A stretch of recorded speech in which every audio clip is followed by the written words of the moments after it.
Hi everybody, this is Randy from Randy's Crafty Creations, and I wanted to come to you today with a little tutorial on working with Versamark ink, and also on how to make any color ink act like an embossing powder.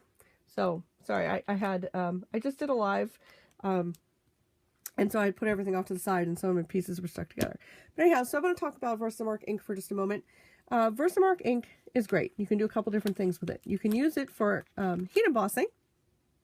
So you would put your stamp in the Versamark ink, and then you would heat emboss it, and you would get this nice raised design. I don't know if you guys can see it.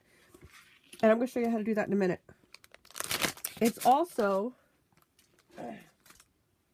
sorry, I have the dropsies today. Great for conditioning your stamps. So if you have photopolymer stamps, and you know sometimes the very first time that you get a photopolymer stamp and you go to stamp it, the ink kind of pulls up and sometimes it doesn't go smoothly. So if you were to take your stamp, and this is from the Swirly Bird set, and it's this solid colored image stamp right here.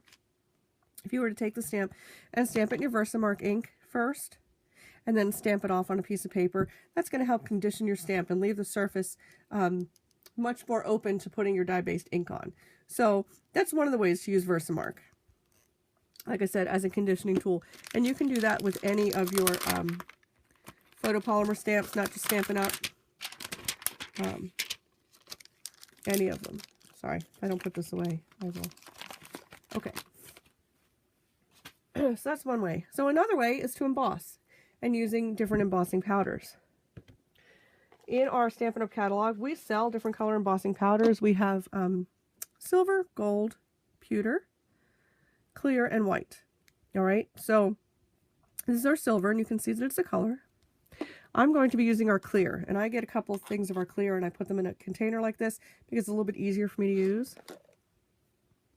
All right, let me zoom out just a little bit. There we go. All right, so I'm going to show you how to turn my Melon Mambo ink into an embossing ink. All right, so it's a dye-based ink. It dries really fast, so you can't put embossing powder on it. It's not going to work. It just dries too fast.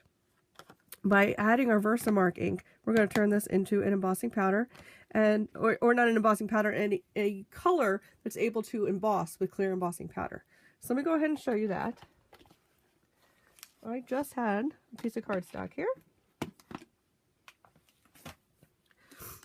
There it is. All right, so a couple weeks ago I had made these lucky elephants. My friend Robin sent me the lucky elephant stamp set.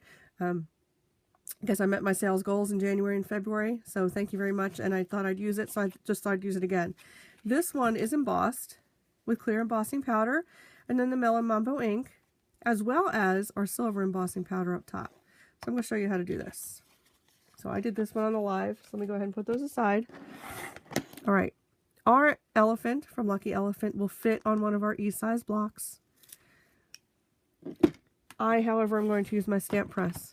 And the reason I'm going to use my stamp press, I dislocated my finger. I teach gymnastics, and I dislocated my finger back in September. So I'm having a really hard time still working with the larger size blocks and wrapping my finger around it. My finger cramps, and then I drop the stamp, and then, well, you know what happens to my stamped image from there. So anyhow, I'm going to not do that for you and go ahead and use my stamp press. All right. And again, we know I'm a fan of the stamp press. So I've talked about it. I hope Stampin' Up comes out with one because I'd really love to be able to show it more in my my in-person demos. I don't bring this one with me because it is not a Stampin' Up product, but I do like to use it at home, and I do like to use it on the videos to show you guys how, if you have purchased one of these, how to use it. So the very first thing I am doing is I am inking my stamp up with the Versamark ink. And that's going to make it so that I can emboss, okay? Because it's going to give me that nice, shiny, I don't know, can you see it? That nice, shiny, sticky. It's going to keep my dye ink wet a little bit longer, long enough for me to emboss. Hopefully you could see that. All right, now I'm going to take my Melon Mambo ink pad. I'm going to open it up, and I'm going to stamp it real good. And when you go to tap it down, it is a little sticky because it's sticking to the Versamark ink, but that's okay. That's what it's supposed to do. We want to make sure we've got the whole thing covered in our Melon Mambo. Okay, close it over and gently press down. Make sure that image is on there. Nice Okay. Pick that up. Perfect. Now, if you look at it, it's going to look, can you see? Does it look a little shiny? Okay, that's because it's still wet. So let's go ahead. Since we know it's still wet, let's close our Melamumbo ink. Okay. Let's get out our scrap piece of paper for a second. And our embossing powder. And again, they come in these cute little tubs. And I just open them up and put them in a little bucket. It's just easier for me to use a spoon and to do it over the bucket. So I'm going to go ahead and put it on. I don't even know if you can see this in the camera. Give me 1 second. I'll pull it this way. There we go. Okay, I turn it around because I need to get her trunk. I say her because she is now pink. Okay. Just want to get any extra embossing powder on there. I did forget, and it shouldn't make a difference hopefully because I'm working with clear, but I did forget our embossing buddy. I should have taken my embossing buddy and gone over my image before putting the embossing powder on, and that would ensure I don't have any static and I wouldn't have any embossing powder stick where I don't want it to stick. Since I'm using clear, it's not as big of a deal, but please, if you are using color, try to remember to do that, because otherwise you have your pretty stamped image and then you'll find you have a speck of silver over here or gold over here. And you don't want that. All right, so our Stampin' Up! Heat tool has 2 settings, low and high. So I'm going to leave it on low for just a second. Sorry, I'm losing my voice today, just to get it to warm up. And I'm going to switch it to high. You do not need to go around it like you're drying your hair. You can just go ahead and hold your embossing tool at the end. Once it starts to heat up the embossing powder, you can just follow it up your image. I don't know if you guys can see it changing color. It's starting to change color. But once it starts to heat up the embossing powder, it just keeps going. If you were to use a smaller piece of paper, I would use tweezers to hold it, because this does get really hot. Look at that. Can you see that? Did I get that? But see, I just held my embossing gun still, my heat tool. Look at that. This beautiful embossed raised image. How much do you pay for cards that have an embossed raised image on it? A lot.